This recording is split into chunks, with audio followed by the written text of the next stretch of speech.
मदद करो। ये वही आवाज थी जो उस रात की स्याही में गूंजी थी। मेरे कानों में वो गूंज अब भी तैर रही थी। उस रात जब मैं पहली बार उस हवेली में गई थी तो लगा था बस एक और डरावनी जगह है, मगर वो सिर्फ डर नहीं था, वो एक बंधी हुई आत्मा की सिसकी थी। मेरा नाम प्रिया है। मैं एक पैरानॉर्मल डॉक्यूमेंट्री क्रिएटर हूँ और आज मैं आपको उस रात की आखिरी कहानी बताने जा रही हूँ जब सब कुछ खत्म हुआ, या शायद किसी के लिए शुरू हुआ। 3 रातों से मैंने ठीक से नींद नहीं ली थी।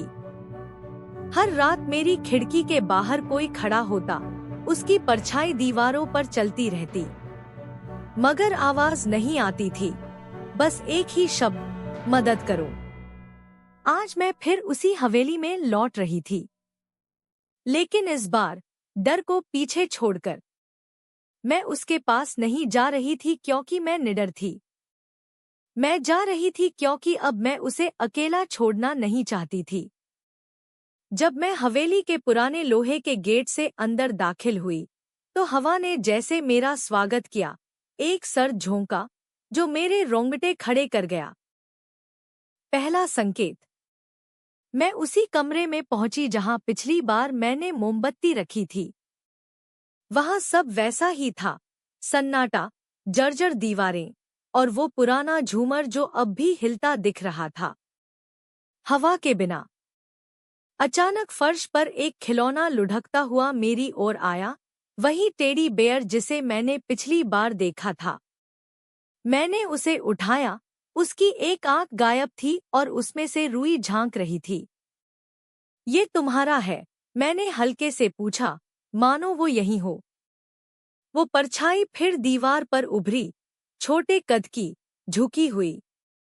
और तभी वो आवाज फिर आई, इस बार बहुत पास से, माँ। वो कौन था? मैंने दीवार पर टंगी पुरानी तस्वीरों को फिर से देखा। उनमें एक बच्चा था, बड़ी बड़ी आंखों वाला, मुस्कराता हुआ, मगर उसके बगल में खड़ी महिला की आंखों में उदासी थी। पुरुष गायब था। कहीं कहीं से तस्वीर जली हुई थी, जैसे कोई उसे मिटा देना चाहता हो। तभी एक पुराना रजिस्टर मेरे पांव के पास गिरा। मैंने उसे उठाया, धूल झाड़ी और पढ़ना शुरू किया। आरव, जन्म 1996, पिता अज्ञात। सिर्फ एक ही नाम दर्ज था, बार बार, माँ। आरव, यही उसका नाम था। कहानी जो उसने कभी कही नहीं। कमरे की खिड़की से चांदनी अंदर आ रही थी। मैंने उस मोमबत्ती को फिर जलाया और कैमरे को ऑन किया। आरव, अगर तुम यहाँ हो तो मैं तुम्हारी कहानी सुनना चाहती हूँ। हवा में कुछ घुला। कमरे में अचानक गर्मी बढ़ गई और दीवार पर परछाई 2 हो गई, एक छोटी और एक महिला जैसी। फिर एक धीमी, टूटी फूटी आवाज आई, वो चले गए। माँ भी मुझे यहाँ छोड़ गए। मैं कांप उठी, लेकिन मेरे आंसू रुक नहीं पाए। तुम अब अकेले नहीं हो, मैंने कहा। कड़वा सच। अगले कमरे में एक अलमारी में बंद एक पुराना म्यूजिक बॉक्स मिला। उसे जैसे ही मैंने खोला, वो बजने लगा, एक प्यारी सी लोरी। सो जा बेटा। माँ आई। फिर अचानक खिलौने एक साथ हिलने लगे, कमरे की दीवारों पर हाथ के निशान बनने लगे। एक टूटी कुर्सी दीवार से टकराकर टूटी। वो नहीं आएंगे। माँ भी नहीं। मैं चिल्लाई, मैं हूं ना, मैं तुम्हें अकेला नहीं छोड़ूंगी। और तभी दीवार से एक सफेद धुंध बाहर निकली और मेरी आंखों में झांकी। वो आरव था, उसकी आत्मा। अंतिम मोक्ष का रास्ता। मैंने कमरे के बीचों बीच एक घेरा बनाया, मोमबत्तियां, आरव की तस्वीर और उसका टेडी। आरव, मैं तुम्हें अब आजाद करने आई हूँ। मैंने वही लोरी फिर गुनगुनाई जो म्यूजिक बॉक्स से सुनाई दी थी। कमरे की हवा भारी हो गई। मोमबत्तियों की लौ तेज हो गई। दीवारों पर परछाइयां उभरने लगी। माँ, माँ। हाँ, बेटा।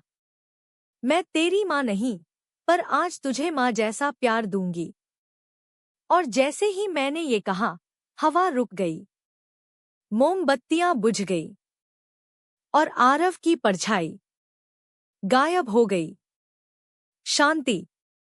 कमरे में एक सन्नाटा पसर गया। सिर्फ म्यूजिक बॉक्स की हल्की ट्यून बज रही थी। मैंने सिर झुका लिया, आंखें बंद की, और एक मीठी आवाज गूंजी, धन्यवाद माँ।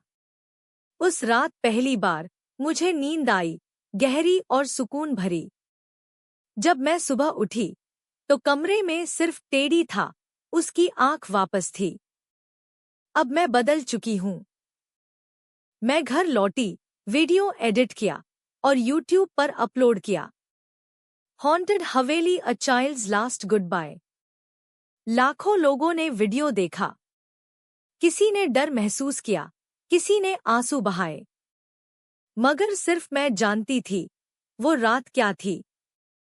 अब जब भी कोई मेरे दरवाजे पर आहट देता है, मैं सुन लेती हूँ वो मासूम सी आवाज, माँ।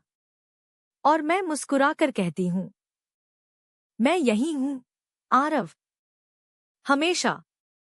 अंत। प्रकाश, भय और प्रेम, इन तीनों के बीच छिपी थी आरव की मुक्ति की कहानी।